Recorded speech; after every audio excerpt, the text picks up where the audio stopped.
भारत बनाम पाकिस्तान का मैच किसी त्योहार से कम नहीं होता। शहर की सड़कों पर सुबह से ही लोगों की हलचल बढ़ गई थी। जगह जगह बड़े स्क्रीन लगाए गए थे और स्टेडियम की ओर जाने वाले रास्तों पर भीड़ उमड़ पड़ी थी। हवा में गूंजती आवाजें, भारत माता की जय, चक दे इंडिया, माहौल को और भी वे भी कर रही थीं। भाभी ने आईने के सामने आखिरी बार खुद को निहारा। हल्की सी स्माइल, चेहरे पर तिरंगे का छोटा टैटू और एक स्टाइलिश टी शर्ट। उनके दोस्त पहले ही बाहर इंतजार कर रहे थे।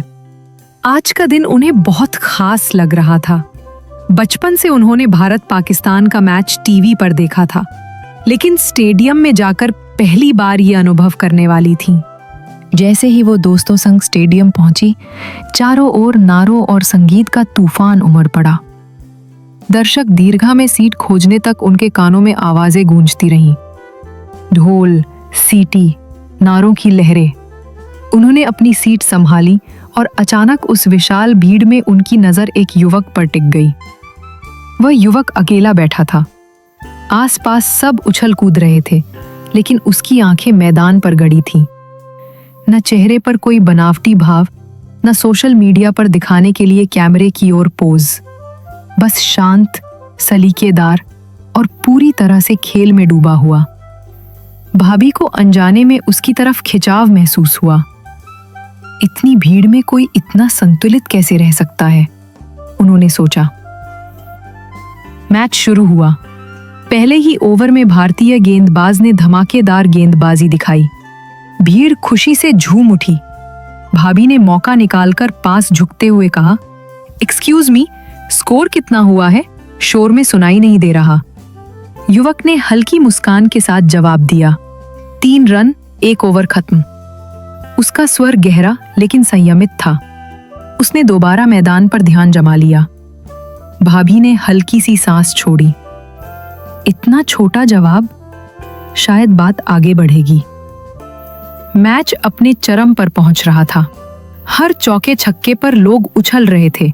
भाभी ने दोबारा कोशिश की। इस बार पानी की बोतल उसकी ओर बढ़ाई। थोड़ा पानी लेंगे? युवक ने देखा, शालीनता से बोला, धन्यवाद, लेकिन मैं ठीक हूं। और फिर वही शांति। भाभी को थोड़ा अजीब सा लगा।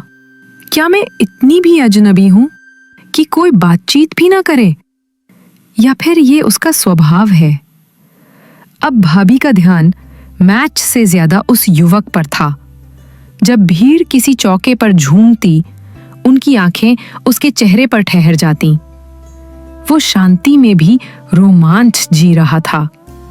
उसके चेहरे पर हर गेंद के साथ बदलते भाव उन्हें अनकही कहानी सुना रहे थे। कभी वो चुपचाप सीट से उठकर ताली बजाता, कभी सिर झटककर खुद से कुछ बुदबुदाता। भाभी चाहकर भी उसकी दुनिया का हिस्सा नहीं बन पा रही थीं। ये अनदेखा करना, ये दूरी बरतना अपने आप में रहस्यमयी था। मैच आखिरी पलों में था।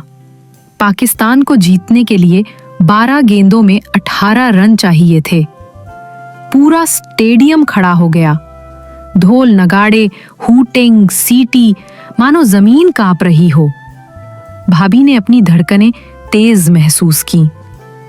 उन्होंने उस युवक की ओर देखा। वो भी खड़ा था, लेकिन उसकी आंखों में कोई डर नहीं था।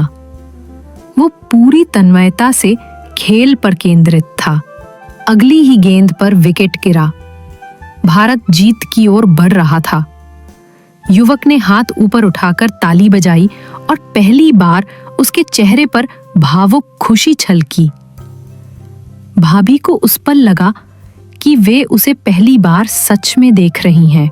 भारत मैच जीत गया। स्टेडियम तालियों और नारों से गूंज उठा। लोग एक दूसरे को गले लगा रहे थे। भाभी ने तिरंगा लहराया और अनजाने में उस युवक की ओर देखा। वो युवक भीड़ के साथ निकलने की तैयारी में था। उसमें पल भर उनकी ओर देखा, हल्की सी मुस्कान दी, जैसे धन्यवाद कह रहा हो, और भीड़ में खो गया। भाभी कुछ देर स्तब्ध खड़ी रहीं।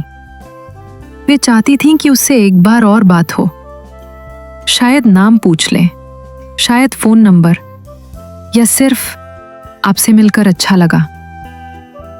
लेकिन मौका निकल गया। वो भीड़ का हिस्सा बन चुका था और भाभी समझ गईं कि हर कहानी को अंत तक पहुंचाना जरूरी नहीं होता।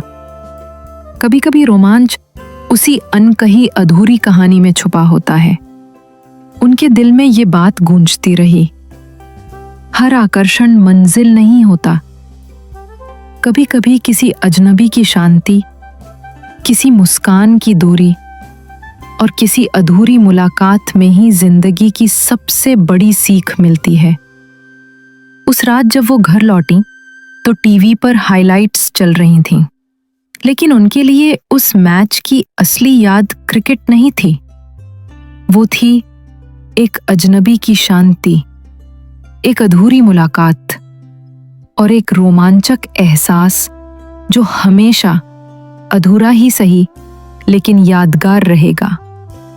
ये कहानी आपको कैसी लगी हमें कमेंट्स में बताइए और चैनल को सब्सक्राइब करिए।